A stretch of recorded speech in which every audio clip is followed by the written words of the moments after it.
بسم اللہ الرحمن الرحیم۔ آج کا جو آپ کا سبق ہے وہ اللہ کے رسول صلی اللہ علیہ وسلم کی حدیث ہے،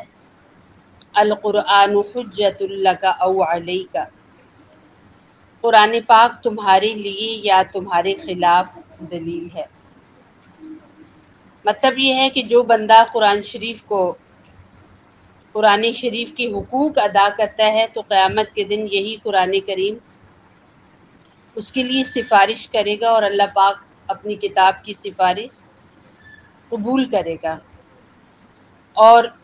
یہ قرآن کریم اس کے لیے ایک وکیل بنے گا، اس کے لیے اس کے حق میں اللہ سے بات کرے گا۔ اور جو بندہ اس کے حقوق ادا نہ کرے تو قیامت کے دن یہی قرآن کریم اس کے خلاف گواہی دے گا اور اس کے لیے اللہ تعالیٰ سے بات کرے گا، اور وہ بندہ پھر جنت کے بجائے کہیں اور چلا جائے گا۔ اب قرآن پاک جو ہے اس کے حقوق کیا ہیں؟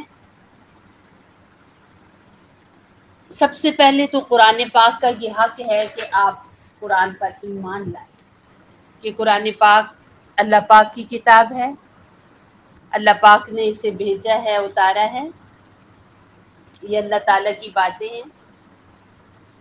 جیسے اللہ پاک نے اپنی کتاب کو اتارا آج سے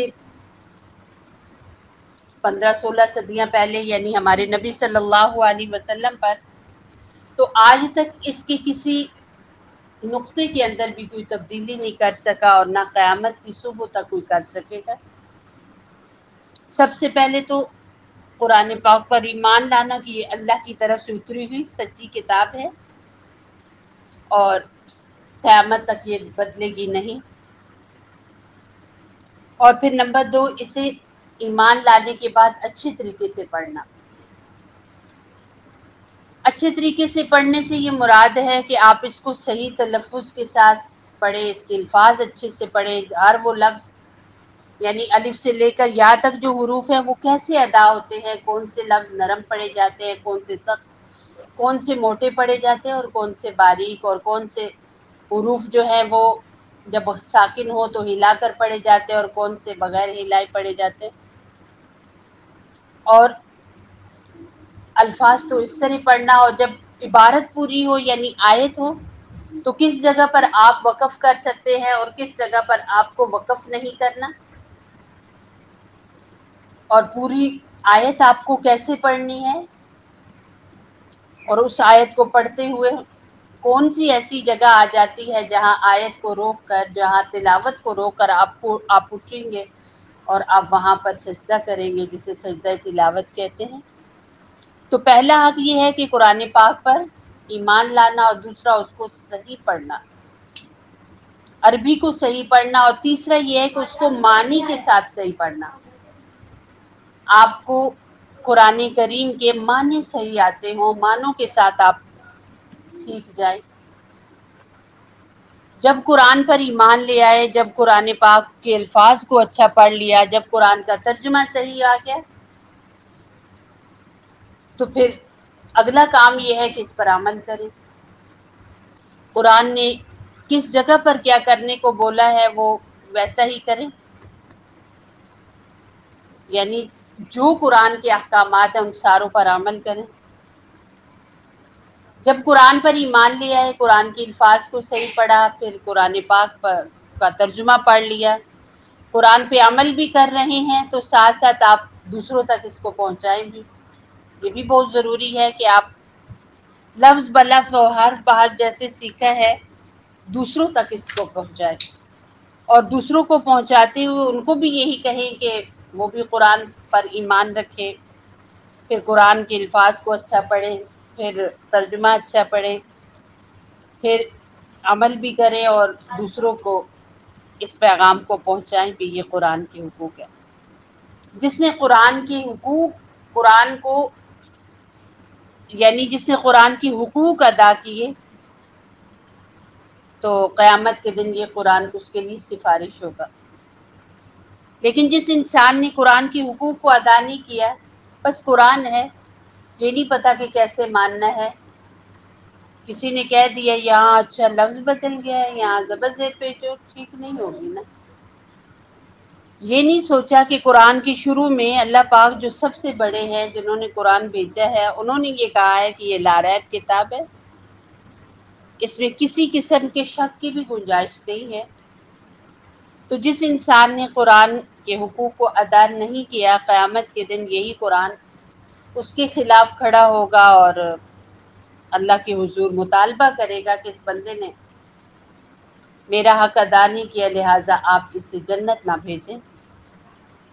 علماء یہاں کہتے ہیں کہ جو بندہ عشاء کی نماز پڑھ کے سورہ ملک پڑھتا ہے تو اس کے بارے میں آتا ہے کہ قیامت کے دن یہی سورہ ملک، بلکہ قبر کے اندر کے بارے میں آتا ہے کہ جب وہ بندہ فوت ہوتا ہے اور قبر میں دفن ہوتا ہے تو بہت خوبصورت شکل میں یہ ایک نوجوان کی شکل میں یہ صورت آتی ہے، اور اس بندے کے کافی اعمال خراب ہوتے ہیں تو عذاب ادھر ادھر سے آتا ہے، تو وہ ایسے پروں کے نیچے یعنی ایسے اپنے ساتھ گھیر لیتی ہے بندے کو، اور عذاب کسی طرف سے بھی اس بندے پر حملہ نہیں کر سکتا۔ اور پھر وہ اللہ تعالیٰ سے بات کرتی ہے اور کہتی ہے یا اللہ اس بندے نے مجھے رات و دن پڑھا ہے، قرآن بھی کہتا ہے یا اللہ اس بندے نے مجھے پڑھا ہے، اور سورہ ملک بھی کہتی ہے یا اللہ اس نے مجھے پڑھا ہے، آپ اپنا عذاب ہٹا لیجئے۔ تو فرشتے کہیں گے دیکھیں اس بندے کا فلاں فلاں گناہ ہے، اس لیے عذاب تو نہیں ہٹ سکتا۔ تو پھر یہ سورت جھگڑا کرے گی اور کہے گی کہ ٹھیک ہے اگر عذاب نہیں ہٹ سکتا تو مجھے قرآن سے نکالا جائے، میں قرآن کا حصہ نہ رہوں۔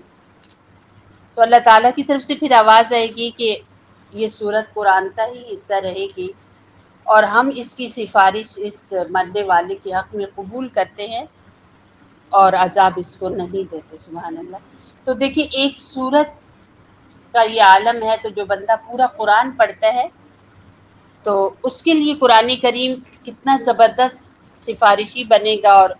کتنی زبردست وکالت کرے گا۔ تو اس لیے آپ جتنے بھی اسباق پڑھ رہے ہیں، دراصل یہ سارے سبق آپ کو اللہ سے جوڑنے کے لیے ہیں،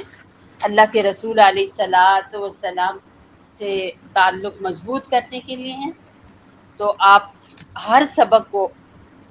بہت اچھا سا اپنے اندر ذہن نشی کریں اور اپنے اندر اس کو بسائیں اور پھر اس کے مطابق عمل کریں۔ اللہ رب العزت سے جڑنے کے لیے کیا دعا ہے؟